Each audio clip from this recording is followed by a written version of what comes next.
OFW ka ba na gustong magkabahay? Bago ka magpa-reserve, teka lang muna.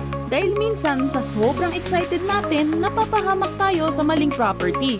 Real talk. Ang dami naming nakausap na OFW. Nag-down na agad, tapos saka lang nalaman na may hidden fees o hindi pa fully develop yung area. So, ito ang mga red flags na dapat mong iwasan. Number 1, walang proper documentation. Laging humingi ng sample contract, floor plan at computation. Number 2, limited slots only, pressure. Kung pinilit ka agad-agad, magduda ka na. At number 3, hindi malinaw ang turnover date. Dapat alam mo kung kailan mo talaga makukuha ang bahay.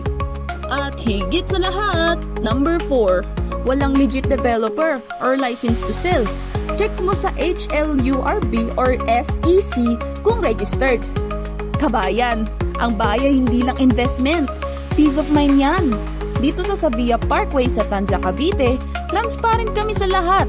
Presyo, turnover, location at plano, walang madalian, walang gulatan. Kung gusto mong malaman ng tamang proseso, DM mo lang kami. Tulungan ka namin magdesisyon ng tama.